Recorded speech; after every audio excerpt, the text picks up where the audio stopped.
So good. So good. So good. So good. Are you ready? You good? You okay? You all right? Okay. It is a Confession Tuesday. Local life coach. No, it's fine. We're just doing a radio show. It's fine. No worries. It's all good. I feel like I'm yelling at you. I feel like I'm yelling at Bannon now. Why? What am I doing? Yeah. No, nothing. Rebecca's like she gets like zoned in on She's something. in laser focus. And she found something, and she's like, oh, I gotta get this done before. Oh, we're on the radio. Good morning. Oh, jeez. Okay, all right, here we go. She's like, I got things to do. I got stuff. I'm a multitasker. Well, obviously, we all are. Oh my gosh. Yeah, you have to be in this day and age. In this day and age, you really have to be, and trying to have quality while you're multitasking sometimes is an art form. It really is. It really is. You have to be able to like put one ear over here and the other over here. What? I'm sorry. What? Exactly. You have to keep one eye open. Get it. It's my second Metallica reference today. Nice. You're doing I missed real the good. First one. Bam. I got to hear Chewbacca. I got to hear a Metallica reference. Yeah, see? See? Today, her day is filled. Yeah. It's fulfilled. Yeah, you can go home and go back to bed now. You're done. It's You're all good. welcome. But I'm excited to get the email. Absolutely. I want to hear what we have. It is a Confession Tuesday. Local life coach Rebecca Silence is in studio, and she is a life coach. InspiredResultsCoach.com. She can do individual stuff with families, stuff with couples, but also corporate stuff as well. If you have an organization, a business, a school group, church group, it doesn't matter what you're looking for.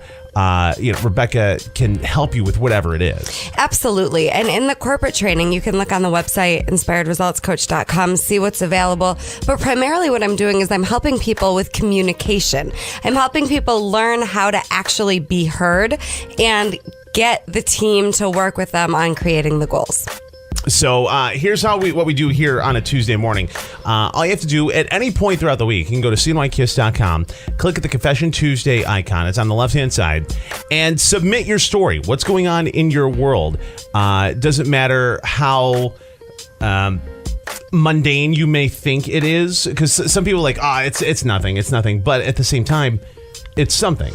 And if it's affecting you, it affects so many other people. Yep. And so when you're brave enough to say, you know what, I'm not quite sure why this is bothering me, then you're also opening that door for a lot of other people. Absolutely. And we handle it here on the air, and we do it confidentially. And we've been doing it for a while now, and it seems to kind of work. So people seem to like it. So yeah. And we love it. So here we go. You ready? I am. Okay. Yeah. Dear Rebecca, I'm a 27-year-old. I am married and have 4 children. Basically, I've been in this relationship for 13 years, and I want to divorce and just live separate. It's hard for most to wrap their mind around, but I really need to know, am I wrong? I saw a video that says I'm not. Does it make me wrong to say, quote, I've fallen out of love with you? Yeah, I'm a dude, LOL. Okay, so 27, 4 kids, you've been in the same relationship for 13 years. Are you wrong for wanting more? Of course not. If you think a divorce is going to get you happiness, I would encourage you to maybe take a closer look at that. Sometimes throwing the baby out with the bathwater is not the answer. So I would be encouraging you to look at what is it that you're actually wanting for your life. A complete overhaul may not be necessary. And then is it that you think you'll get kind of that grass is greener feel with somebody else? Is there some excitement that you think is missing, or is there some big adventure that you're wishing that you had that you don't right now? Maybe you could create this with your current partner. We all fall in and out of love all the time. And I want you to get that that's normal, right? In every relationship, to keep the relationship alive and nurtured and healthy, that takes effort. Not hard work necessarily. I don't want people to think relationships are hard, right? But it does require effort. And so if you're wanting that fresh love, it's a conscious choice every single day.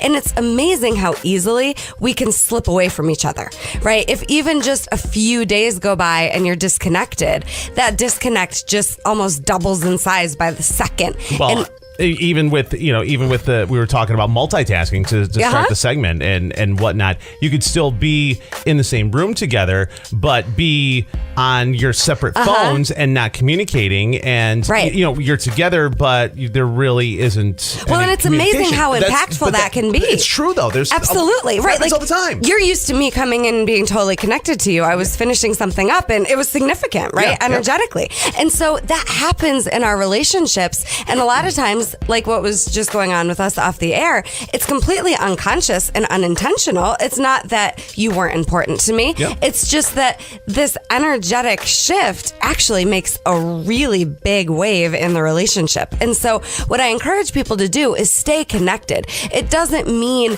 you have to be giving a part of yourself away to the other person, but it's about treating each other the way you want to be treated and being present. So no, you're not bad if you want a divorce, but I'm encouraging you to get connected instead of thinking that disconnection may be the answer to whatever it is that you're going through right now. It seems that, and I've heard this a lot over the years, where people, they go through this, they get, they get married, they have a couple kids, and all of a sudden, they wake up and everything's good and they're happy, and all of a sudden they wake up and, oh my God, I'm married and I have a couple kids and I don't have the freedom, quote unquote, that I didn't have, 10 years ago. And I see, so and so get to go and do. There's no way I could do that right now because I got, the wife and a couple kids, and all of a sudden could it also be almost like the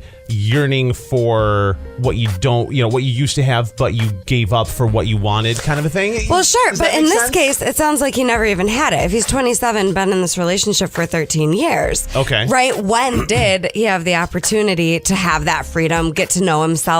And a lot of times we grow up in that relationship we're in and didn't necessarily find ourselves. And so that is, I think, why people want to split after a long time together. But what I'm suggesting is it doesn't have to be either or. It doesn't have to be either the family or the adventure, or either the freedom or the relationship. You can have it all. And a lot of times couples look at me like I'm crazy when I say this, when I have them in my office, but I've worked with countless couples on repairing their relationship and creating it in a way that works for both people so that nobody loses their identity or their freedom, right? It's easy to talk about, not so easy to do, but what I want you to get is it's possible. So when you're missing that spark, consider that you're not contributing to the spark in the relationship. Don't wait for your partner to be the one to make the magic happen. Be someone who's nurturing that relationship and contributing to the spark. And then if you want more, if you want adventure, if you want something that looks like it is greener, create that. Because it's possible for you without throwing everything away. Because what will inevitably happen is you're going to end it with this one, and then you'll recreate the same drama, the same breakdown, and the same crossroads the next time. So what I'm encouraging you to do is do yourself a favor so that you don't have to repeat history. Do your best to be honest about what you're looking for that you don't have now. Find a therapist, find a coach, find a mentor, figure out what it is in you that hole is seeming so loud, and then go fill it. But you don't have to throw everything away. You have 4 kids. If you know you've done everything it takes to make this work, you've tried, you've given your heart, you've been there creating spark, nurturing the relationship, going for your dreams while you're in the relationship, and it's still dead in the water, that's another conversation. Sure. But where have you even started to make sure you've done whatever it takes to have it all? And we can. I promise. You can have it all. There are so many people that they'll get into the funk, or they'll get into like where this guy is mentally, and they will wait for the other person to do something. But the thing is, if you don't communicate that that's what you want. Yeah, and it's like throwing spaghetti noodles against a wall and hoping that it sticks. And they're never going to stick. Right. It's not the other person's job to fill that hole in you. It's yours. And giving up the relationship is only going to amplify and magnify that hole. And if you don't communicate that you're feeling that way, they don't know it. And, they can't help if they don't know. Right. So. And then just consider that this is bigger, too, than you. You have 4 children, and you're probably just doing what you saw your parents do. And and then your kids are watching you. So if kind of throwing the relationship away and starting fresh is what you think is the only option, that's what you're teaching your kids too, versus teaching them to give it your all, and then if it doesn't work, that's okay, but at least we tried. So consider that you maybe have some things that you haven't tried that you can, to see if you can make this relationship more fun for you. Local life coach Rebecca Silence, inspiredresultscoach.com. It is a Confession Tuesday. Get a break, come back. Another email coming up next here on Kiss FM.